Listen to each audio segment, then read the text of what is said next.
जो मैं एग्जाम्पल ले रहा हूँ ये एनसीईआरटी की 12th क्लास का पेज नंबर 39 है।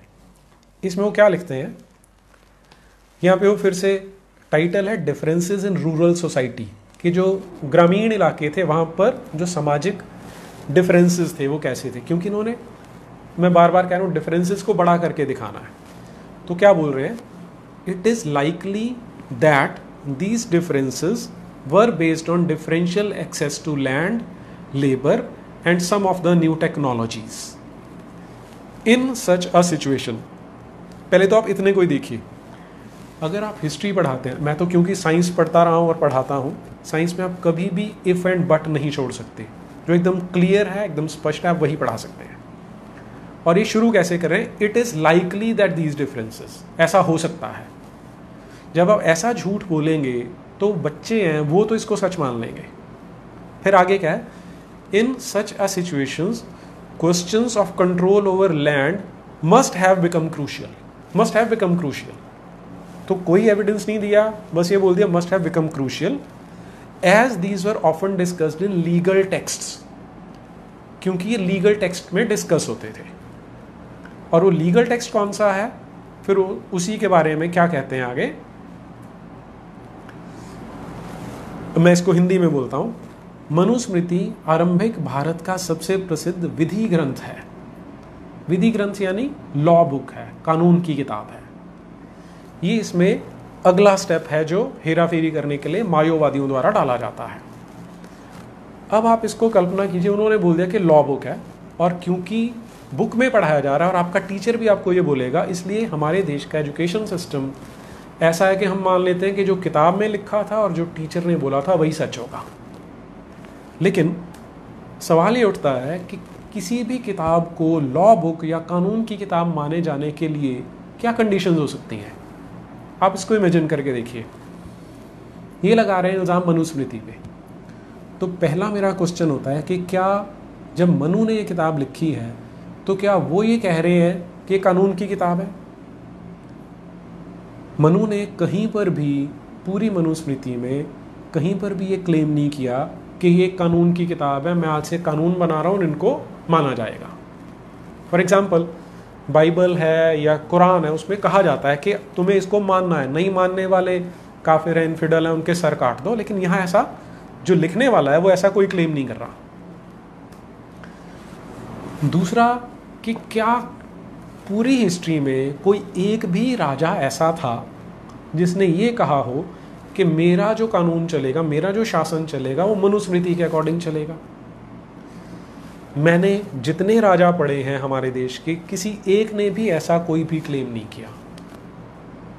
तो मनुस्मृति लॉ बुक या विधि की किताब नहीं हो सकती। तीसरा क्वेश्चन, तीसरा है कि क्या किसी शासक के कहने पर ये लिखी गई है किताब।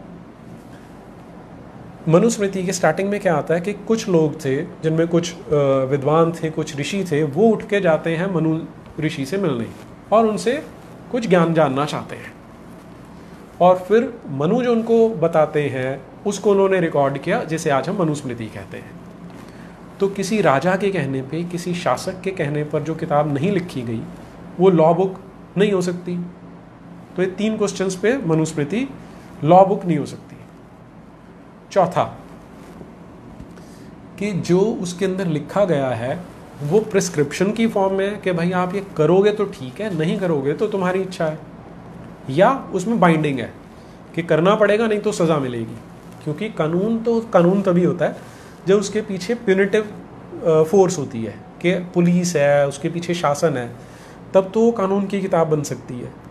लेकिन इन चारों क्वेश्चंस का आंसर नो में आता है, तो मनुस्मृति कभी भी हमारे देश में कानून की किताब नहीं रही है। पर बच्चों को ये झूठ पढ़ाया जा रहा है कि ये लॉ की किताब थी, ये विधि की किताब थी। चलिए अब अगली जो लेयर है झूठ की, उस पे आते हैं।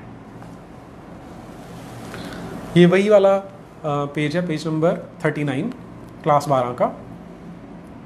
इसमें क्या लिखा, क्योंकि सीमाओं की अनभिज्ञता के कारण विश्व में बार बार विवाद पैदा होते हैं, इसलिए उसे सीमाओं की पहचान के लिए गुप्त निशान ज़मीन में गाड़ कर रखने चाहिए।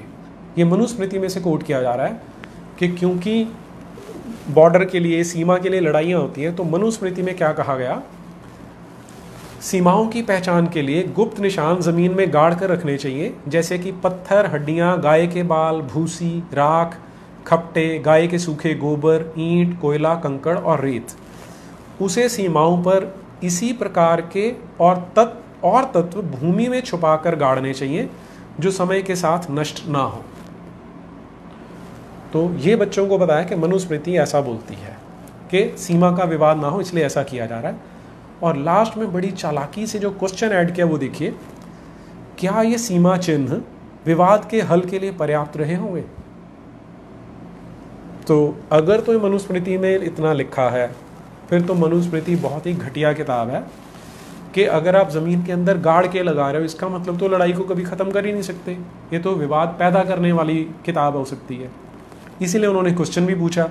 उन्हें पता है कि 12वीं क्लास का बच्चा है, 16, 17, 18 साल का, तो देखेगा यार ये क्या नॉनसेंस है, ये तो हमारे देश की किताबें तो इतनी बेकार होती थी।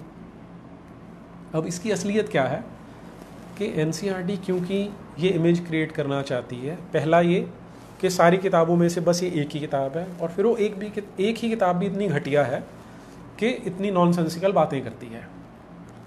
असलियत क्या है, मनुस्मृति में यहाँ पर जब सीमा के विवाद की बात आ रही है तो 20 श्लोक हैं, 245 से लेकर 265 तक 21 श्लोक हैं जो इसके बारे में बताते हैं, लेकिन इन्होंने यहाँ पर केवल एक श्लोक कोट किया है। अब मैं सारे 20-21 कोट नहीं करूँगा यहाँ पर क्योंकि टाइम बहुत लग जाएगा, 2-3 पढ़ रहा हूँ मैं।